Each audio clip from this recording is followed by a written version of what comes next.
मैं रवि कुमार, स्वागत है आपका रेनेशा आईएएस में। जेपीएससी प्रारंभिक परीक्षा के सप्ताह में हम लोग अब प्रवेश कर चुके हैं, यानी कि अगले संडे को आपके प्रीलिम्स एग्ज़ाम है, जिससे आप क्लियर करते हैं तो मुख्य परीक्षा देने के योग्य हो जाएंगे, आप शॉर्ट लिस्टेड हो जाएंगे और संभवतः बहुत लोगों के लिए उसी दिन फैसला हो जाएगा। आपके स्कोर ही निर्धारित कर देंगे, आपके सेटिस्फैक्शन लेवल ही निर्धारित कर देगा कि आप मुख्य परीक्षा में दिसंबर में बैठने जा रहे हैं या नहीं, है ना। स्वाभाविक है कि अब जब एक सप्ताह ओनली समय बचा हुआ है, ओनली 1 वीक, तो तरह तरह के प्रश्न जो हैं आपके दिमाग में उठ रहे होंगे। पता नहीं कैसा प्रश्न आएगा, है ना। ये तो सबसे पहला प्रश्न होता है कि सकेंगे कि नहीं, जो पढ़ के जा रहे हैं उससे आएगा कि नहीं, बहुत सारे प्रश्न होते हैं, ठीक है। तो देखिए, जो भी आप पढ़ के जाते हैं, कुछ भी पढ़ के आप जाते हैं, अगर ईमानदारी पूर्वक आपने तैयारी किया है, प्रैक्टिस किया है, तो निश्चित रूप से जो भी प्रश्न आएंगे तो उसके हार्डनेस लेवल पर सारा कुछ फिर निर्भर करता है एग्ज़ाम हॉल में।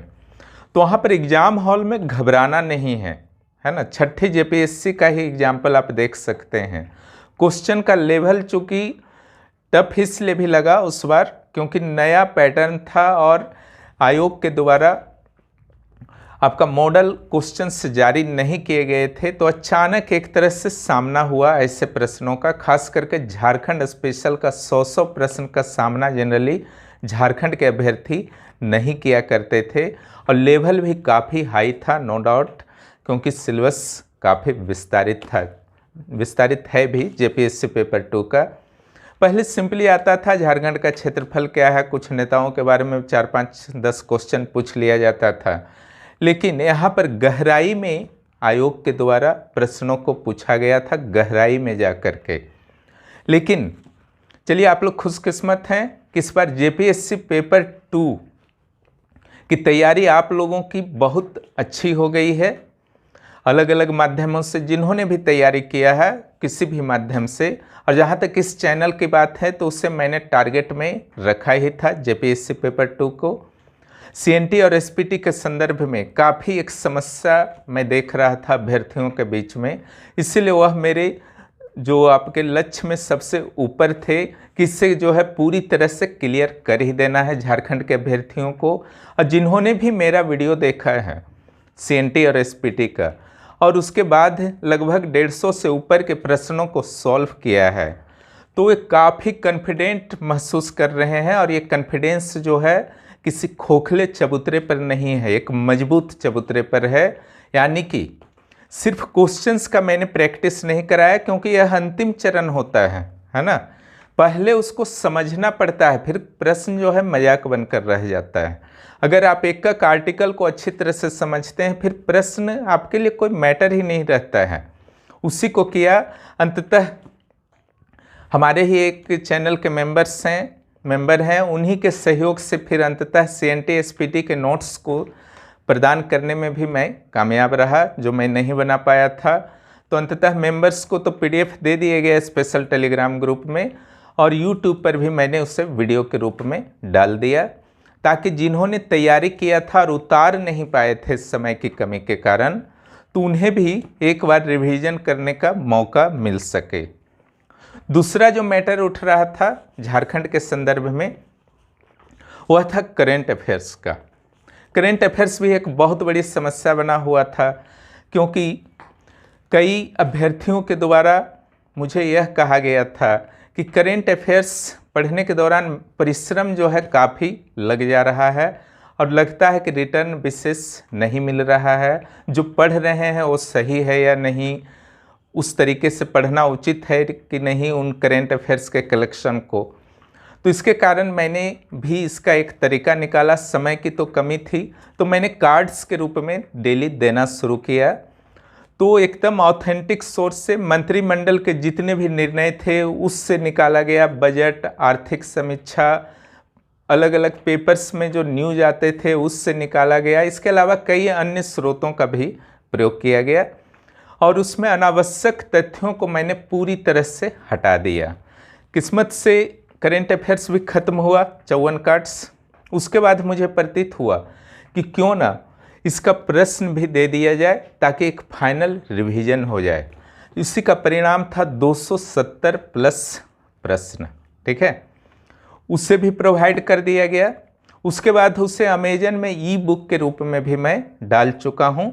चूँकि यह पहला बुक है तो कुछ कुछ समस्याएं तो आप लोगों को मिलेगी, लेकिन वहाँ पर कॉन्टेक्ट नंबर दिया हुआ है। कहीं कुछ समस्या आता है, चाहे आप अमेजन के माध्यम से खरीद रहे हों या मुझसे डायरेक्ट ले रहे हों व्हाट्सएप के माध्यम से, अथवा आप मेंबर बने हुए हैं स्पेशल टेलीग्राम ग्रुप के, कहीं भी कोई समस्या आती है तो आप मुझे मैसेज कर सकते हैं, बहुत आवश्यक होने पर कॉल भी कर सकते हैं, मैं क्लियर कर दूंगा। अगला जो टारगेट हमारा है जेपीएससी पेपर 1 और पेपर 2 का सिलेबस के अनुसार एक बेहतर बुक पब्लिश करा देना with practice set. Practice set का काफ़ी लाभ हुआ है जेपीएससी पेपर 2 का, है ना। एक एक टॉपिक का बहुत गहराई से प्रैक्टिस करवाया गया है सारे मेंबर्स को। यूट्यूब में भी यथासंभव मैंने डालने का प्रयास किया है सारे के सारे टेस्ट पेपर्स को, ताकि हमारे सब्सक्राइबर्स या जो अन्य लोग यूट्यूब देखते हैं उन्हें भी किसी तरह का नुकसान नहीं हो। पेपर 1 के लिए चूँकि मेरे पास समय नहीं बचा था तो उसका मैंने उपाय निकाला वॉइस कॉन्फ्रेंस के माध्यम से, जो टेलीग्राम में सुविधा प्राप्त हुई है। तो वॉइस कॉन्फ्रेंस के माध्यम से मैंने जेपीएससी पेपर 1 के फास्ट रिवीजन कुछ इम्पोर्टेंट प्रश्नों का कराने का कार्यक्रम शुरू किया। वो अभी चल रहा और कल समाप्त हो जाएगा। इसके बाद टेलीग्राम के जो मेंबर्स हमारे हैं उनके लिए जेपीएससी पेपर 1 और पेपर 2 का एक कंप्लीट टेस्ट भी ले लूँगा, ताकि एग्ज़ाम से पहले वह पूरी तरह से तैयार हो जाएं, है ना। और जहाँ तक एग्ज़ाम से पूर्व जो नर्वसनेस का बात होता है, डर का बात होता है, वह स्वाभाविक है। इससे दूर रहने का प्रयास मत कीजिए कि इसको भगाना है डर को, किसी तरह उसमें आप परेशान हैं, रहने दीजिए डर को, है ना। जितना परेशान होइएगा आप डिस्टर्ब होइएगा। उसी डर के साथ अभी अगला 1 सप्ताह तक आपको लास्ट रिवीजन करना है, आप नहीं बच सकते हैं उससे। एक नॉर्मल है, चूँकि हम लोग तो इंसान हैं, भगवान नहीं हैं, है ना, कि हम लोगों को पता है भविष्य कि कैसा क्वेश्चन आएगा। जब तक क्वेश्चन देख करके आप सॉल्व नहीं कर लेंगे तब तक ये डर जाने वाला नहीं है। भगवान पर भरोसा रखिए, अपने परिश्रम पर भरोसा रखिए। वहाँ 4 ऑप्शंस रहेंगे, 4 में से एक चुनना है। बुद्धिमानी से चुनिए, एलिमिनेशन टेक्निक के डिफरेंट टेक्निक्स जो होते हैं उसका यूज कीजिए। निश्चित रूप से एक जो सही उत्तर का ऑप्शन है आप चुनने में कामयाब रहेंगे, है ना। तो 7वीं जेपीएससी आपके सपने को पूरा कर सकता है अगर आप संडे को बहुत बेहतर एग्ज़ाम दे देते हैं। टारगेट जो आपको रखना है वर्तमान परिस्थिति में, एग्ज़ाम हॉल का माहौल अलग होता है, बाहर का माहौल अलग होता है। तो यहाँ पर अगर सेकेंड पेपर का बात कर रहे हैं, यहाँ अगर आप 80 पार कर जाते हैं, मान लीजिए संभव है, ऐसा बात नहीं कि संभव है, 80 प्लस स्कोर कर लेते हैं तो यहाँ 65 के नीचे भी और 60 के ऊपर, 60 से 65 के बीच में भी रहते हैं तो आप सेफ रहेंगे, है ना, रिजल्ट आ जाएगा आपका। लेवल कुछ भी रहे, एक एवरेजली बात किया जा रहा है। अब लेवल अचानक एकदम डाउन कर दिया तो अलग हो सकता है, लेवल अचानक बहुत ज़्यादा ऊंचा कर दिया तो फिर पिछली बार टाइप का 50% भी काफ़ी होगा, वो अलग है, उस पर बात नहीं कर रहे हैं। नॉर्मल कंडीशन में, और अगर वहाँ पर आप 80 नहीं पहुँच पाते हैं, 70 पार करते हैं तो इधर भी आपको 65 पार करना ही होगा। एवरेजली 70% टारगेट कीजिए सभी लोग, चाहे जनरल हों या रिजर्व कैटेगरी के हों, तो रिजल्ट जो है आपका आने की 100% लगभग संभावना रहेगी, है ना। इसी दौरान यह भी खबर आई है कि 13 तारीख को यानी कि कल सुप्रीम कोर्ट पहुंच गए हैं, क्योंकि डबल बेंच के द्वारा सहानुभूति दिखाते हुए उन अभ्यर्थियों की मांग को अस्वीकार कर दिया गया था, सुप्रीम कोर्ट का हवाला देते हुए कि सुप्रीम कोर्ट के कारण जो है हमारा हाथ बंधा हुआ है ना। आपको मिलना चाहिए चांस। इनका कहना है इन अभ्यर्थियों का, जिसमें अमित हैं, रीना हैं, अतिकुर रहमान हैं और सुजीत कुमार, इन चारों के द्वारा सिंगल बेंच, डबल बेंच, अब सुप्रीम कोर्ट भी इन लोग गए हैं, है ना। इनका कहना है जब पहला बार वैकेंसी आया था तो 2011 था कट ऑफ डेट अधिकतम उम्र सीमा की, अचानक उसको 2016 कर दिया गया। यह बहुत ही गलत हुआ है उनके साथ। तो सेकेंड बेंच ने तो सहमति व्यक्त की थी। अब देखिए सुप्रीम कोर्ट में कल क्या होता है। डेट्स भी उनको एग्जाम से पहले मिल गया है, 19 तारीख को एग्जाम है और 14 को जो है 13 को जो है डेट मिल गया है। तो अगर उनके पक्ष में आता है तो एग्ज़ाम टलने का संभावना तो पूरी तरह से हो जाएगा। अगर खारिज हो जाता है उनका केस तो 19 तारीख को एग्ज़ाम होगा, एडमिट कार्ड वगैरह जारी हो गया है ना। तो ये तो भविष्य के गर्भ में है, कल इस समय तक पता चल जाएगा कि उनका केस खारिज हुआ या उनके पक्ष में। जो होना है कल ही हो जाएगा, ये पक्का है ना। लेकिन केस का क्या डिसीजन होता है नहीं होता है, उसमें जिनका एग्ज़ाम देना है, जिनके हाथ में एडमिट कार्ड है, इस सब से फर्क आपको नहीं पड़ना चाहिए। अगला 15-12 घंटा कम से कम अपने स्टडी को रेगुलर जारी रखिए। न्यूज़ से आप नहीं बच सकते हैं, है ना। आज सोशल मीडिया का दुनिया है, न्यूज़ से नहीं बच सकते हैं। न्यूज़ को भी सुनिए, तैयारी उससे इफेक्टेड नहीं होने दीजिए, ना खुशी होकर के ना दुखी होकर के, है ना। क्योंकि थोड़ा सा तैयारी के दौरान स्वार्थी बनना पड़ता है। स्वार्थी का अर्थ होता है, जिस अर्थ में मैं बता रहा हूँ स्वार्थी, इसका अर्थ हुआ कि कोई पास हो गया तो आप दुखी हो गए कि उसका हो गया, वो फाइनल सेलेक्ट हो गया, हमारा नहीं हुआ। ये भी नहीं करना है, यहाँ भी आपको स्वार्थी बनना है। आपका जब समय आएगा आपका होगा। कोई फेल हो गया तो उसके लिए आप खुश हो गए, वो भी नहीं करना है ना। आपका अपना जीवन है, अपना लक्ष्य है, उस लक्ष्य के लिए हमेशा समर्पित रहिए। स्वार्थ का अर्थ ये हुआ, यह परिभाषा है एक जो भी एक कैंडिडेट के लिए। क्लियर। तो इसको हमेशा पास और फेल कोई हो रहे हैं, जान पहचान वाले से ज़्यादा थोड़ा सा खुशी या कष्ट होता है, ठीक है। इस सब प्रवृत्ति को पूरी तरह से हटा करके अपने लक्ष्य पर जो है संकेंद्रित रहिए, है ना। और इधर जो है आपका जहाँ तक JSSC CGL का बात है, तो नियमावली पर फिर यह सुगबुगाहट हो रही है कि थोड़ा बहुत संशोधन हो सकता है। जिन मुद्दों पर विपक्ष के द्वारा और अभ्यर्थियों के एक समूह के द्वारा प्रश्न उठाया जा रहा है, उन मुद्दों पर हो सकता है कि कुछ हल्के फुल्के संशोधन के बाद ही संभावना रखिए। नियमावली जिस दिन बना था मैंने कहा था कि प्रॉब्लम्स यहाँ पर आएंगे, तो सरकार को चाहिए कि एकदम क्लियर और संविधान के अनुसार और जनता के हित को ध्यान में रखते हुए नियमावली बनाए, ताकि बाधा नहीं आए। क्योंकि अगर नियुक्ति प्रक्रिया शुरू भी हो गई तो आप कोर्ट को झेलना पड़ेगा। छठी JPSC को देख रहे हैं, है ना, 28 सितंबर को उसका फैसला है।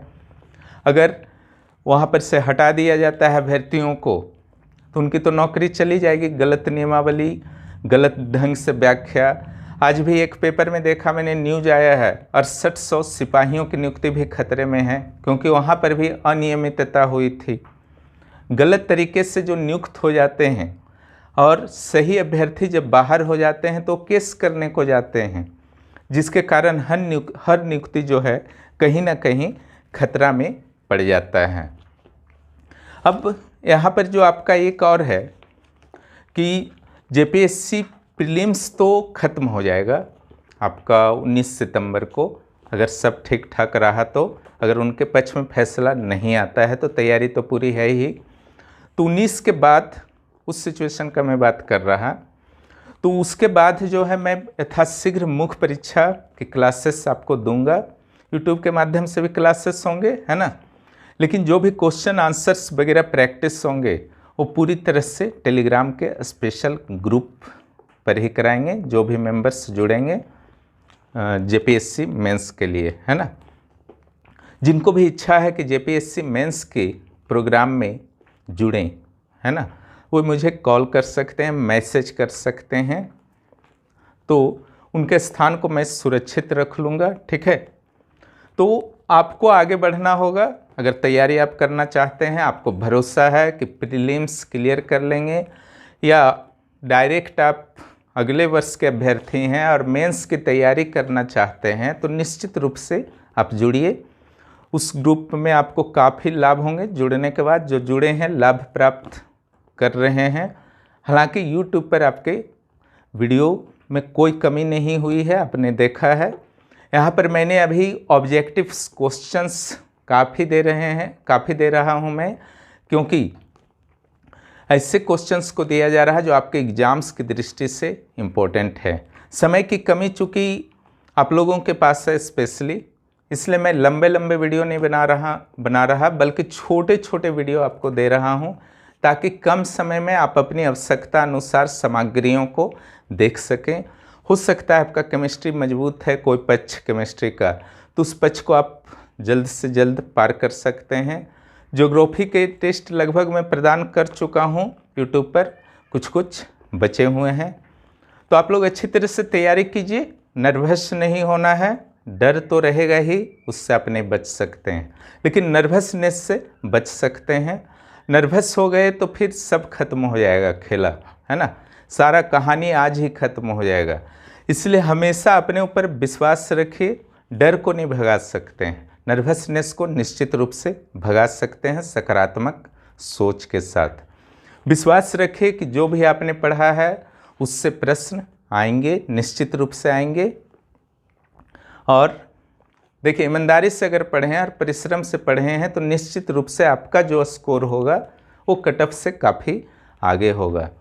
और गलतियां की हैं पढ़ने के दौरान, कहीं ना कहीं से आपसे लापरवाही हुई है, तो निश्चित रूप से तो भी डरने की नहीं ज़रूरत है ना। समझ ही रहे हैं क्यों मैं बोल रहा हूँ। आपको आगे की सोचने की ज़रूरत है और ज़्यादा परिश्रम करने की ज़रूरत है, ताकि भविष्य में ऐसे अवसर आपसे नहीं छूटे, है ना। झारखंड में ऐसे अवसर बहुत मुश्किल से मिलते हैं, लंबे समय के बाद मिलते हैं। उसमें गलतियां अगर किए हैं तो आगे से नहीं होना चाहिए, यह शपथ लीजिए। यही सब बात करना था। फिर हम लोग मिलते हैं।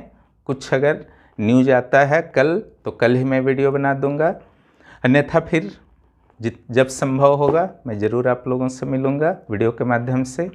और मेंस के क्लासेस को जिनको ज्वाइन करना है तो जल्द से जल्द डिसीजन लीजिए, सोचिए मत, है ना। क्योंकि जो पहले 50 स्टूडेंट्स के लिए था वो सुविधा मैं 100 स्टूडेंट के लिए बढ़ा चुका हूँ। इसके बाद यह सुविधा अब नहीं बढ़ेगा, है ना। कुछ सेवा शुल्क में कुछ वृद्धि हो सकता है। वीडियो देखने के लिए बहुत बहुत धन्यवाद। फिर मिलते हैं अगले क्लास में, अगले वीडियो में।